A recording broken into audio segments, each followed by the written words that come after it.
Hola, bienvenidos un día más al podcast Si Late Importa, el podcast de la Fundación Arango Lara que tiene como objetivo llevaros, acercaros a vuestros hogares, pues la realidad que son las enfermedades raras, las enfermedades infantiles raras. Hoy tenemos a una persona muy especial, tenemos a Laura. Ella tiene un niño del que nos va a hablar, ahora me cuentas todo, porque a mí me gusta siempre, Laura, hacer estas entrevistas partiendo de cero, porque considero que tú llevas ya mucho bagaje, a lo mejor has contado esto 40.000 veces, pero las personas que nos están viendo desde sus casas no tienen ni idea ni de cómo empezó la situación, ni de a qué edad, ni cuándo te cae un diagnóstico, ni qué haces con eso, así que si te parece hoy vamos a reencuadrar un poco todo, vamos a tener una conversación, como te he dicho antes, de amigas, para intentar pues, que el mundo entienda un poco lo que es esta enfermedad. En concreto, tenemos la suerte enorme de tener hoy lo que sería un caso de éxito, ¿no? Exacto. Tenemos un caso de éxito, no siempre es así, lamentablemente para que haya casos de éxito ha tenido que haber antes mucha ciencia, mucho dinero y muchos recursos puestos para que pues al final, ¿no?, la medicina haga su trabajo y salve vidas. Y también un honor el poder contar con testimonios positivos, ¿no? Porque en enfermedades raras, lamentablemente, pues hay muchas veces que las cosas terminan muy feas. Así que cuéntanos un poco desde el principio. ¿Cuántos años tiene ahora? Me venías contando cosas de tu hijo. ¿Ahora cuántos años tiene? Iván tiene 7 años ahora. 7 años. 7. ¿Y cómo empieza todo? ¿Desde el embarazo ya venían las cosas raras y os van avisando? ¿De 0 a 1000? No. Yo tuve un embarazo normal, Vale. sí que nació un par de semanas antes, tenía prisa por venir, pero todo normal. Y bueno, era un niño, pues, llamémoslo normal, no me gusta decirlo así, pero era un niño Bueno, un bebé sano, un bebé en principio, sano, ¿no? efectivamente. Entonces, pospandemia, no tiene nada que ver el COVID tampoco, pero sí que pospandemia, nosotros salimos un fin de semana con todos los vecinos a una casa rural y bueno, pues jugando en un parque, pues él se cayó de un columpio. ¿Ahí cuántos años tenía? 27 meses. 27. ¿Eso cuántos son? 2 años? 2 años Así y 3 poquito, ¿no? meses, exacto. Vale. Pues fuimos a una casa rural, fuimos a un parque y en ese momento pues él se cayó, se dio un golpe en la nuca y bueno, pues lo típico, él vomitó, hasta ahí todo bien, yo llamé a una amiga, oye, ha pasado esto, no pasa nada, vigílale, tú tranquila, disfruta el fin de semana después de todo lo que hemos pasado y nada, y lo dejamos estar. Él estuvo bien y como una semana después él se levantó de la cama y se levantó con la cabeza ladeada hacia la izquierda. ¿No había habido ningún síntoma desde esa caída? Ningún síntoma. Nada, O sea, un nada vómito normal, asociado a un golpe en la a la nuca, convulsión, pero ya no está. somnolencias, nada, no se quedaba dormido, no, Vale. nada, todo normal. Y al día siguiente le estaba bien, jugaba, todo en orden. Y una semana después, pues sí que se levantó y él tenía la cabeza inclinada hacia la izquierda. Él siempre ha sido un niño muy listo, ¿no? Él ya en ese momento hablaba, tú le preguntabas si le dolía, él te decía que no. Y le decías que pusiera la cabeza recta, la ponía, pero se le volvía a inclinar. Como falta de tono muscular. Como si fuera, eso es, como si hubiera perdido la fuerza Vale. en ese lado del cuello. Entonces automáticamente yo me fui al hospital, fui a urgencias. En urgencias lo primero que nos dijeron, bueno, pues al final post-COVID en la distancia fue que bueno, que aparentemente podía ser una tortícolis, que le diéramos unas gotas y nos mandaban a casa, dándonos una cita a consultas externas varios días después. Vale. Entonces yo me fui a casa, le empecé a dar las gotas y visto que al final leí el informe y ponía que si no revestía en 48 horas, pues que volviera a acudir, yo volví a acudir. En este caso tocó en urgencias otro doctor, ese doctor automáticamente me dijo que esperaba que el niño al menos tuviera un TAC. Vale. Entonces, en ese momento, pues nada, al final tú dices, bueno, pues nada, le hicieron un montón de pruebas, fondo de ojos, radiografías que no habían hecho tampoco en la anterior visita y finalmente hicieron un TAC. En el TAC nos dijeron que no veían nada grave, que nos podíamos marchar a casa, que no había ningún problema y mi marido ahí le preguntó, ¿pero no ve nada o no ve nada grave? Y le dijo, no, yo no veo nada grave, márchense. Nos vamos a casa con el alta. Y a la mañana siguiente yo recibo una llamada del hospital en el que a mí me dicen que si soy la madre de Iván, le digo que sí. Y entonces me dicen que tengo que acudir al hospital, que no hace falta que coja nada, que el niño tiene que ingresar, que le tienen que observar. Ostras, qué miedo, ¿no? Exacto. Entonces yo le pregunto que por qué, si me habían dado el alta unas horas antes, que no entendía nada. Y entonces esa mujer que me llamó por teléfono me dijo que no me podía contar mucho más, pero que al final el radiólogo del turno del que salía habló con el radiólogo entrante, del turno entrante, y que no le parecía que hubiera que dar alta. Entonces ingresamos, estuvimos 7 días esperando una Ostras. resonancia.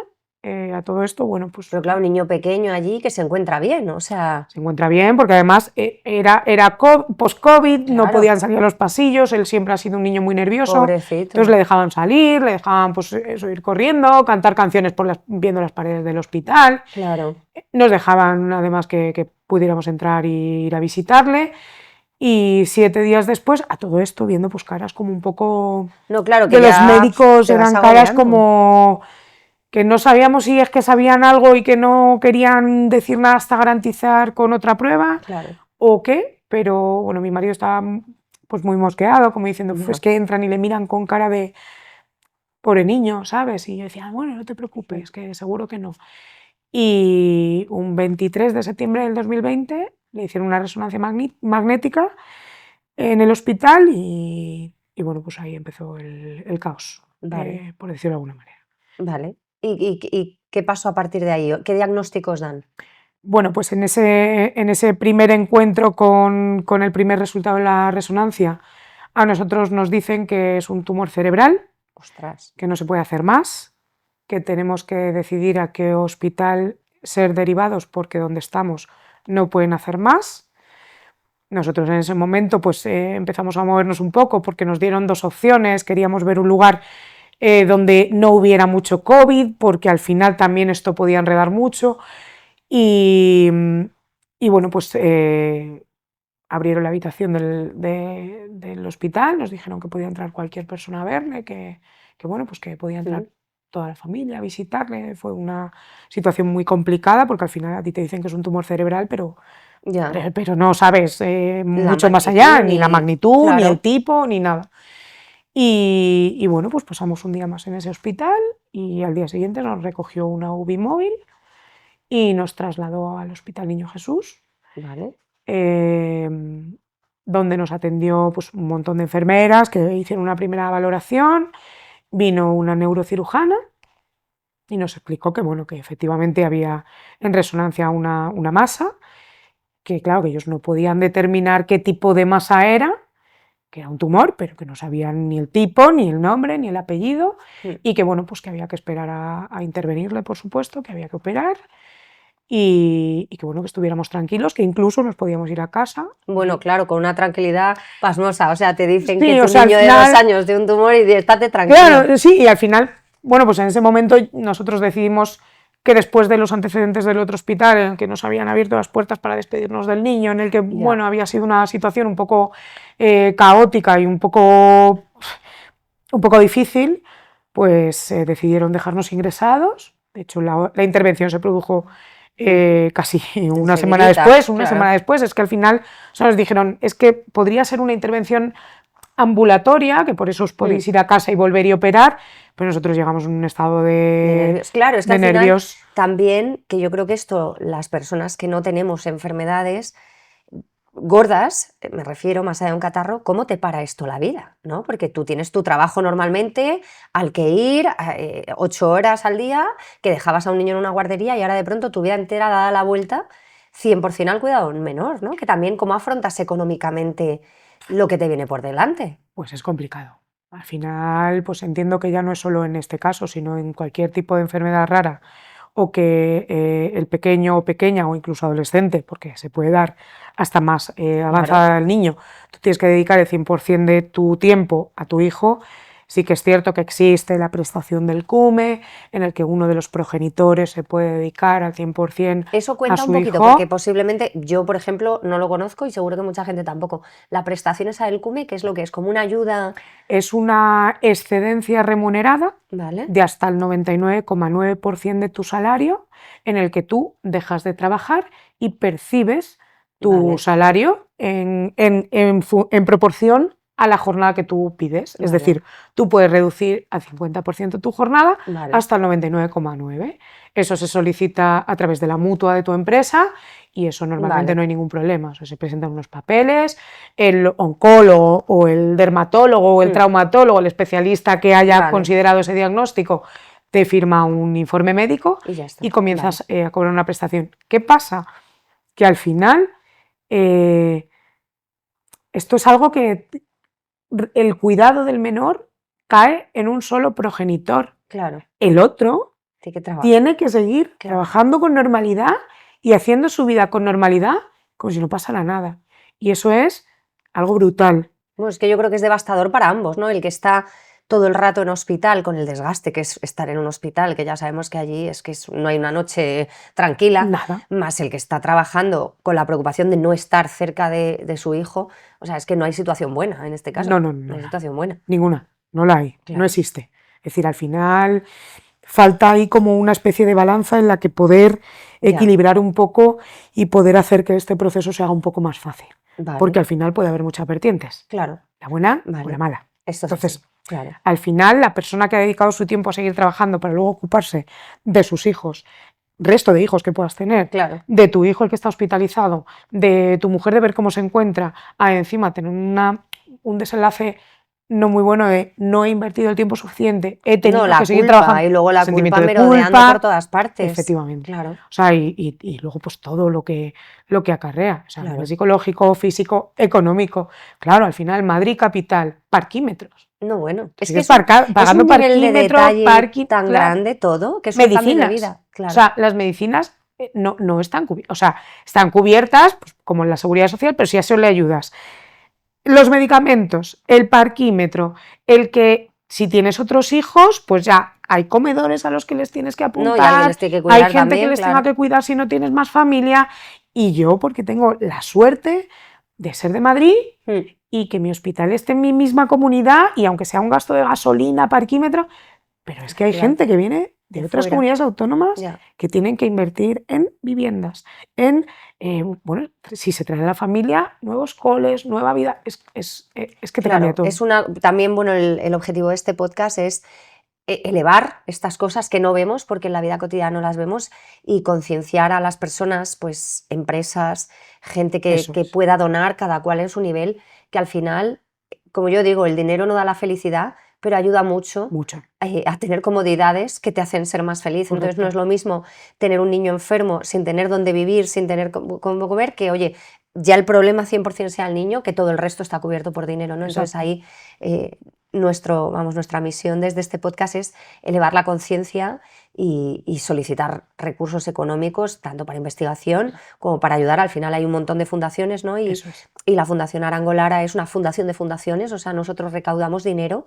para cada año dársela en concreto a unas personas. En este caso se lo dimos al Sueño de Vicky, que me parece que por aquí nos puedes contar un poco cómo llegamos a un final feliz en el caso de Iván, ¿no? Pues sí, ¿Cómo además... conoces tú a Laura del Sueño de Vicky o cómo entra esa fundación en vuestra vida? Bueno, pues es que al final el camino de la enfermedad, mi marido y yo tratamos de hacer cosas como para intentar ayudar o ver qué podíamos hacer. Éramos muy inquietos, ¿no? Entonces, mi marido, poco después del diagnóstico, con sus amigos, organizó un torneo de pádel para recaudar fondos y yo, a su vez, en mis ratos de hospital me entretenía haciendo chapas e imanes para la nevera, porque bueno, tenemos mucho tiempo libre entre madres. Entonces yo a Iván le encantaban los superhéroes, entonces le inventamos un superhéroe y un nombre de superhéroe, entonces lo plasmamos en una imagen y hicimos imanes. Entonces al principio empecé a regalárselo a las enfermeras y las enfermeras me decían, a lo mejor con esto puedes recaudar. Y bueno, pues vamos a ver. Entonces empecé a vender las chapas en el hospital y a contar quién era Iván. Y bueno, pues un poco a hacerme con un poco de dinero y ver qué hacer. Entonces mi marido habló con Laura, la presidenta de la Fundación del Sueño de Vicky, a la que le comentó, pues estoy haciendo un torneo de pádel, tal, esto sin contarme nada. O sea, en un principio digo, voy a hacer un torneo de pádel, pero no me dijo ni para quién iba a ser, ni nada. Entonces él se puso en contacto con ella. Y yo fui un día a consulta de oncología y me encontré un papel en el suelo y era un folleto de la fundación. Entonces yo lo abrí y lo primero que me encontré fue el nombre del tumor de mi hijo. Ostras, ¿qué cómo se llama? Es un teratoide rhabdoide atípico, Ostras. ATRT se considera, del sistema nervioso central. Es un tumor raro, muy pocos casos diagnosticados. Y entonces cuando yo lo vi, dije, uy, me dio un vuelco el corazón y dije, pues voy a leer. Hay señales, ¿no? Que hay veces que Sí, el universo literalmente te pone las cosas delante. eso es. Entonces leí la historia, que me emocionó un montón. Pues al final pues, se me empezó un poco a encoger el corazón porque dije, vaya, Bueno, y que vaya esto final, puede terminar ¿no? mal, claro. Eso es, puede terminar mal y yo he sido súper positiva siempre Ya. dentro de todo el proceso de la enfermedad, pero dije, bueno, pues habrá que llamar. Entonces yo la llamé, le conté, pues tengo un hijo, he hecho esto y me dijo, bueno, pero es que me ha llamado un señor, contándome lo Fíjate. mismo, pero para otra cosa. Digo, pues mira, ya son dos cosas que te vamos a Bueno, al ofrecer. final la fuerza, ¿no? Yo creo que aquí hay un mensaje muy grande de ante una noticia terrible solo puedes hundirte o ¿qué puedo hacer yo con eso? O sea, que, ¿o dónde Y aquí voy? el mensaje es nunca jamás parar de hacer Exacto. hasta pelear hasta el último minuto. Eso es. Entonces es lo que hicimos. Yo me encontré con Laura un mes de mayo del año 2020, ella con mucho miedo de encontrarse con Iván, porque al final no dejaba de ser un niño de la misma edad que su hija, Claro, ahí. con el mismo diagnóstico, pero bueno, ese día se encontraron, fue un encuentro súper bonito y desde entonces yo no he...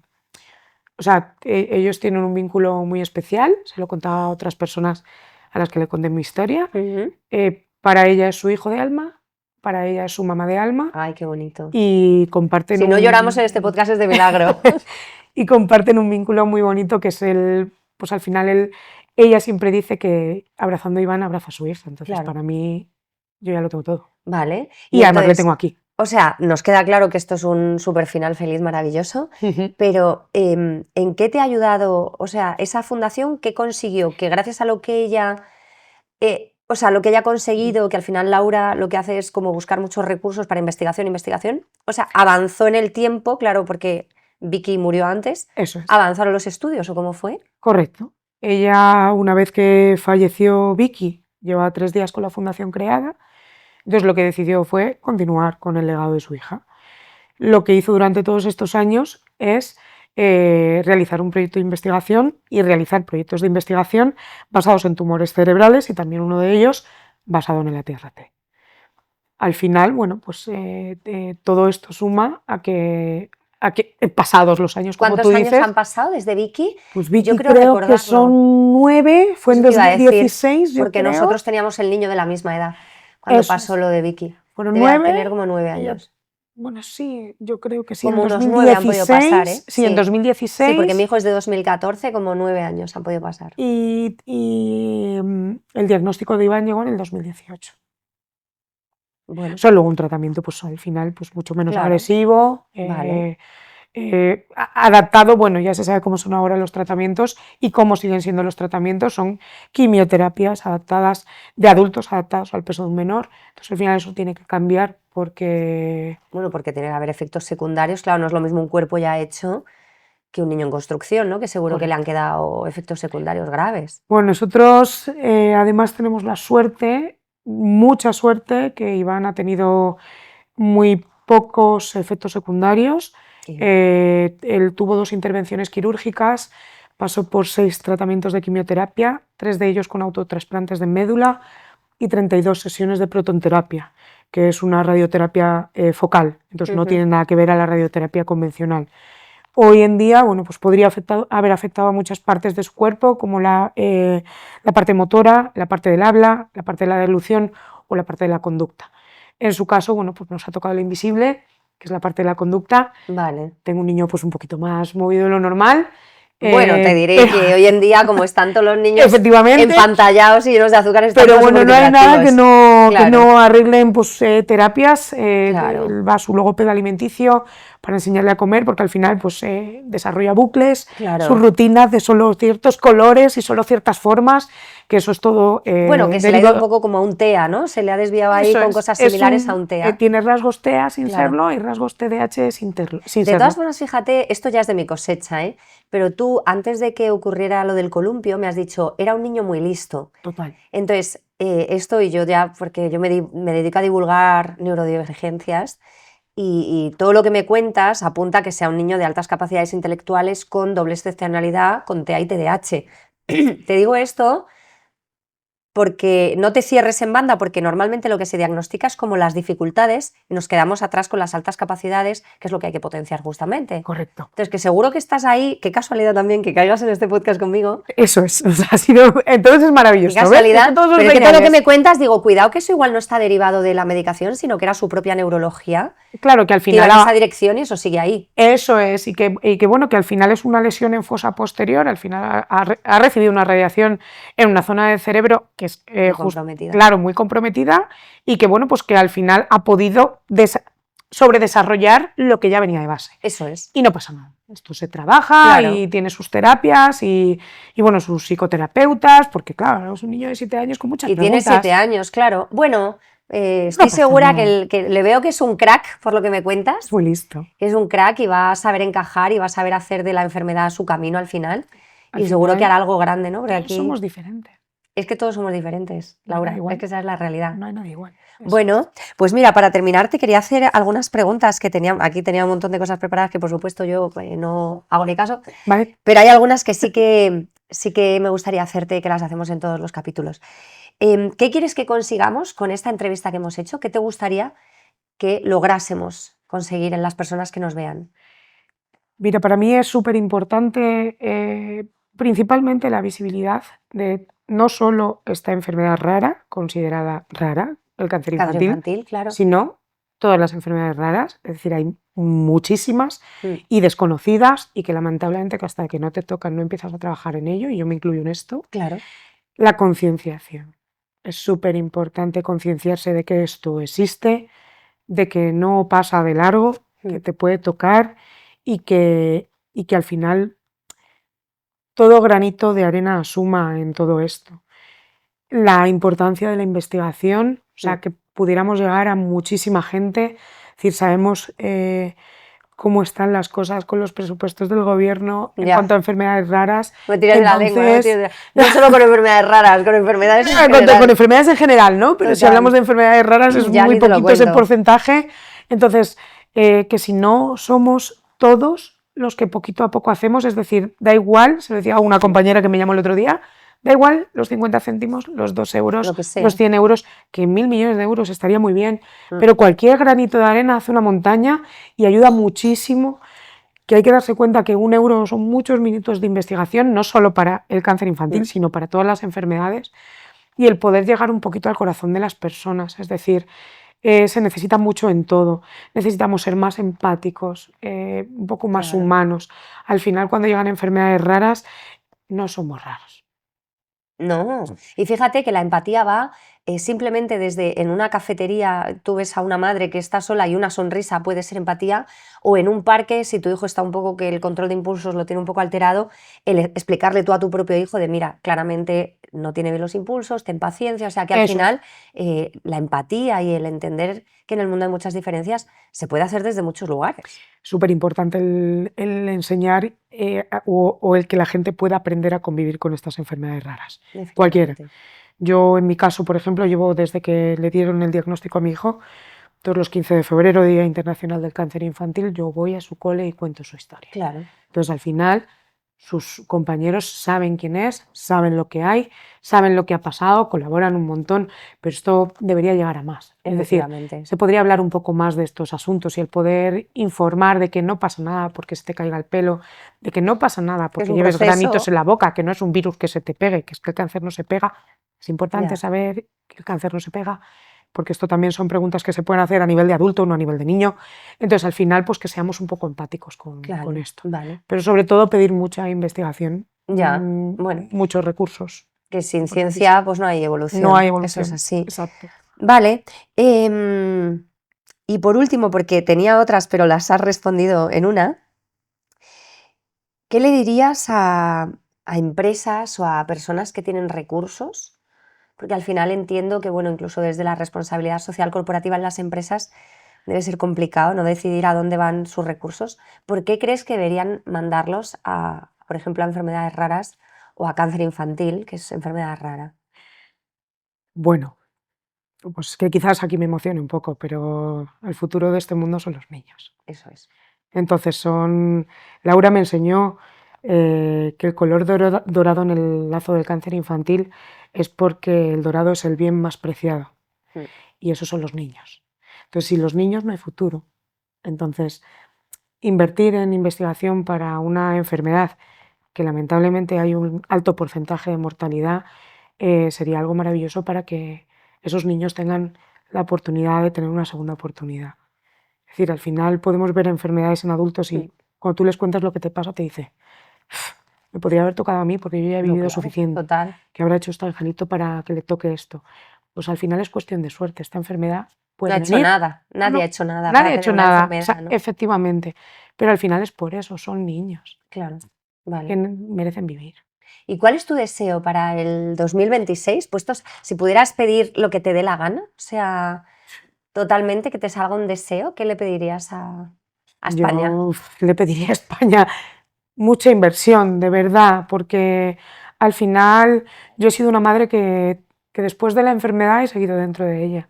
Ya, No he podido separarme de ella. claro, Yo sigo yendo al hospital, sigo intentando ayudar a familias a nivel emocional, sigo invirtiendo lo poquito que puedo de mi salario en poder destinar fondos. Entonces, que escuchar un poco más a las personas que nos vemos inmersos en este mundo para poder ayudarnos un poco. Al eso es, final, es que ya no es solo el dinero, es que nos entiendan. O sea, que eso no es. sentirnos los raros, ¿por qué estás así? Pues al final te entiendes más con la gente Claro, que ha pasado por esto, ¿no? y Mucha luego gente ahora ahí, pregunta si ya está todo bien. bueno, Bueno, no, quedan muchos años, queda mucha vida queda y mucha pueden pasar vida muchas cosas a todos. y si no me hubiera pasado el susto, a lo mejor Claro, pues no viviría. Lo que pasa es que trato de vivir al día. También se lo decía una compañera que yo todas las noches cierro los ojos y fallezco y por la mañana vuelvo a claro. nacer. Bueno, qué Así bonito, es ¿no? Y más en otro fácil. podcast justo hablaremos de la muerte, pero qué bonito, ¿no? El saber entender que hay que vivir la vida como si lo fueran a prohibir, ¿no? Como dice Enrique Benito, vivir es urgente. Y parece que hay veces que hasta que no te ponen una cosa tan tremenda delante no sabes valorarlo. Exacto. Y algo así como dato, que inviertan más tiempo en sus seres queridos. Bueno, 2026. pues me parece que es que no hay cierre mejor que este en 2026, que invertamos más tiempo en nuestros seres queridos, porque no sabemos cuánto tiempo los vamos a tener ahí y sobre todo cuánto tiempo los vamos a tener sanos. Así que muchísimas gracias, Laura, por A tu ti. tiempo, por tu cariño, por tu Gracias. generosidad contando. Gracias. Firmemente soy una defensora de que ayudar a mí me ayuda, y al final el estar de una u otra manera dedicando recursos, dedicando tiempo, dedicando una sonrisa, un cariño, nos desata cosas muy necesarias para poder sentirnos mejor en un mundo que ya de por sí es muy, muy injusto. Así que muchísimas gracias a todos los que habéis estado al otro lado. Espero que os haya servido de motivación el mensaje de Laura y con muchísimo cariño nos despedimos.